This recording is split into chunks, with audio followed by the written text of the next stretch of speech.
जरा सोचिए, आप एक ऐसी जगह पर खड़े हैं जहां आपके सामने 3 विशाल समुद्र एक दूसरे से गले मिल रहे हैं। ये है कन्याकुमारी, भारत की मुख्य भूमि का सबसे दक्षिणी छोर।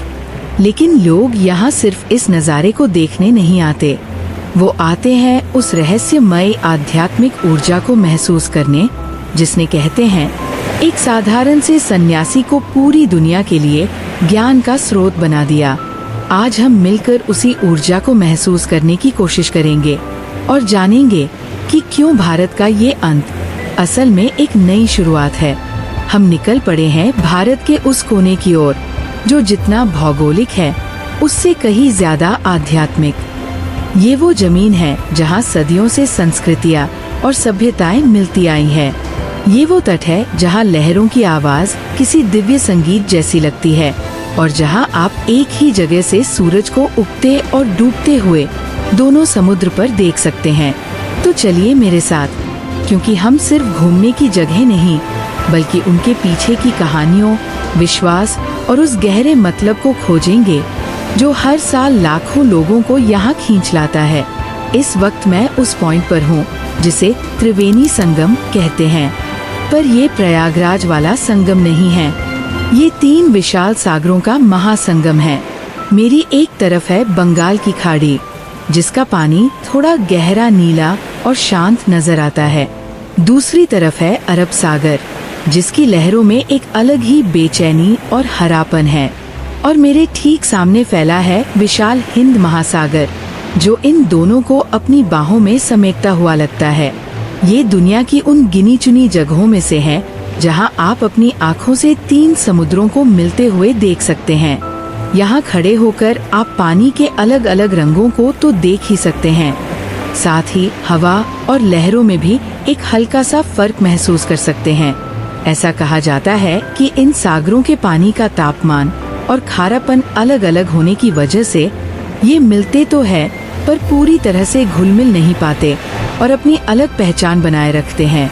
ये कुदरत का एक ऐसा करिश्मा है जो हमें अनेकता में एकता का सीधा साधा संदेश देता है।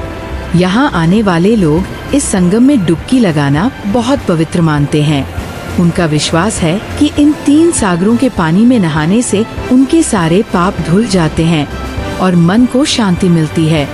पद्म पुराण जैसे पुराने ग्रंथों में भी इस जगह को पाप मुक्ति तीर्थ कहा गया है।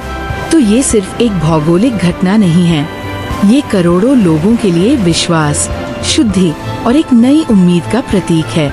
और जब सुबह सूरज की पहली किरण इन 3 सागरों पर पड़ती है तो वो नज़ारा इतना कमाल का होता है कि उसे शब्दों में बताना मुश्किल है।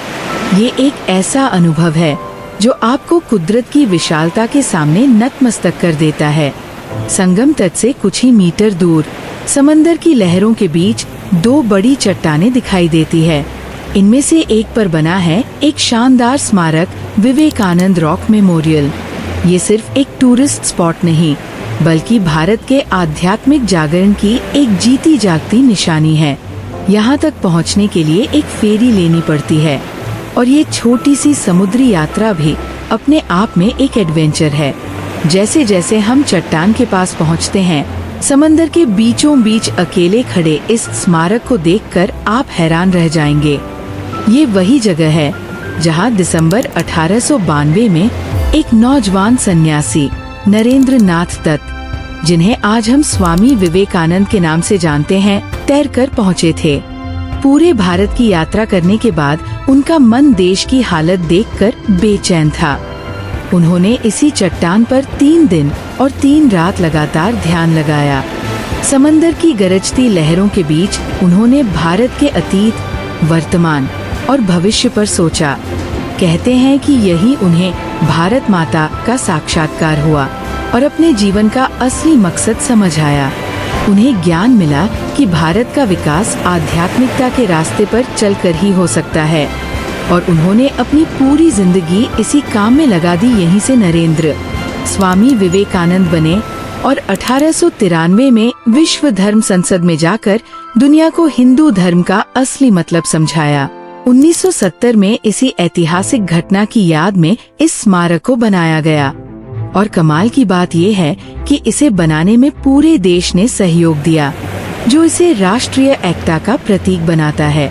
स्मारक के अंदर एक ध्यान हॉल है, जहां आप शांति से बैठकर उस ऊर्जा को महसूस कर सकते हैं जिसने स्वामी जी को प्रेरणा दी थी। यहाँ स्वामी विवेकानंद की एक कांस्य की मूर्ति है, जो इतनी असली लगती है मानो वो आज भी हमसे कह रहे हों, उठो, जागो और तब तक मत रुको जब तक लक्ष्य न मिल जाए। इसी स्मारक के पास श्रीपाद मंडपम भी है, जहाँ एक चट्टान पर देवी के पैरों के निशान माने जाते हैं। ये हमें इस जगह के एक और गहरे आध्यात्मिक पहलू से जोड़ता है। कन्याकुमारी का नाम ही एक कहानी से जुड़ा है। इसका नाम देवी कन्याकुमारी के नाम पर पड़ा, जिन्हें देवी पार्वती का अवतार माना जाता है। पौराणिक कथा के अनुसार देवी का जन्म बाणासुर नाम के राक्षस को मारने के लिए हुआ था, जिसे वरदान था कि उसकी मौत सिर्फ एक कुंवारी कन्या के हाथों ही हो सकती है। देवी भगवान शिव से शादी करना चाहती थी और सारी तैयारियां भी हो चुकी थी, लेकिन देवताओं को डर था कि अगर शादी हो गई तो बाणासुर का अंत नहीं हो पाएगा।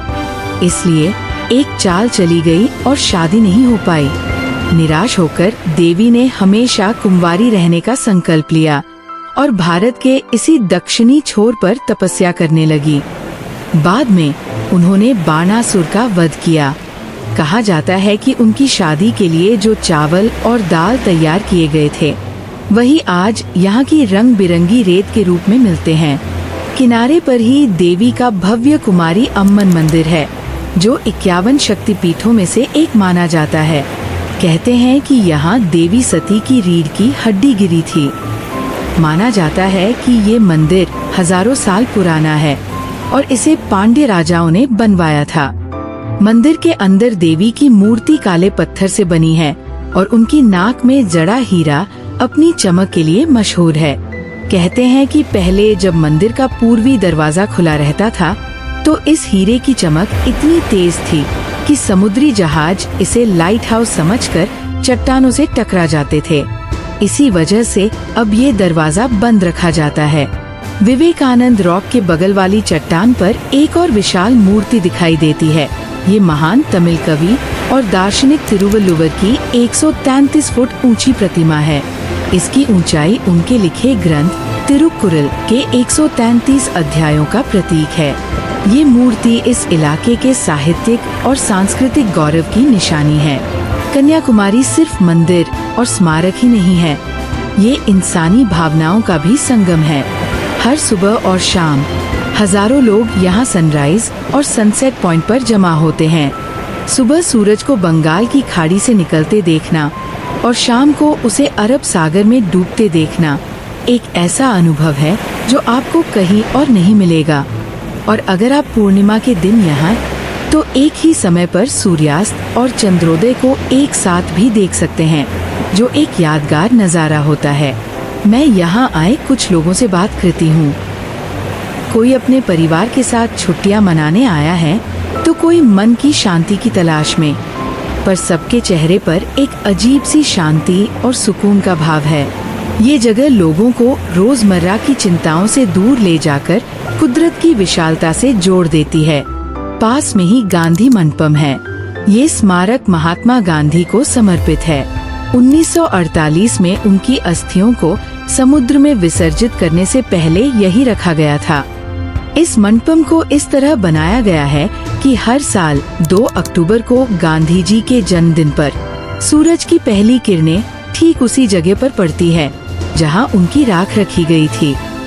जैसे ही सूरज अरब सागर में डूब रहा है और आसमान केसरिया, गुलाबी और बैंगनी रंगों से भर गया है, मैं अपनी इस यात्रा के बारे में सोच रही हूँ।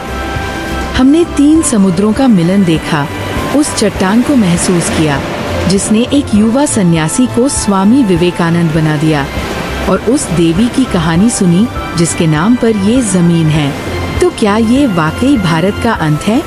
नक्शे पर देखें तो हाँ, ये हमारी मुख्य भूमि का आखिरी सिरा है, लेकिन दिल से और रूह से महसूस करें तो ये अंत नहीं, बल्कि एक शुरुआत है। ये वो जगह है जहाँ इंसान अपनी हदों को भूलकर अनंत से जुड़ जाता है। ये वो पॉइंट है जहाँ प्रकृति, अध्यात्म और इतिहास मिलकर एक ऐसी कहानी लिखते हैं जो हर हिंदुस्तानी के दिल में बसती है। कन्याकुमारी सिर्फ एक जगह नहीं, ये एक एहसास है, एक ऊर्जा है जिसे आप अपने साथ वापस ले जाते हैं। अगर आपने भी कभी किसी जगह पर ऐसी शक्तिशाली ऊर्जा महसूस की है तो कमेंट्स में जरूर बताइएगा। मैं आपके अनुभव के बारे में सुनना चाहूंगी। और अगर आपको कन्याकुमारी की ये यात्रा पसंद आई और आप मेरे साथ भारत के ऐसे ही और अनोखे कोनों को खोजना चाहते हैं तो इस वीडियो को लाइक करें और हमारे चैनल को सब्सक्राइब करना न भूलें। आपकी यात्रा मंगलमय हो।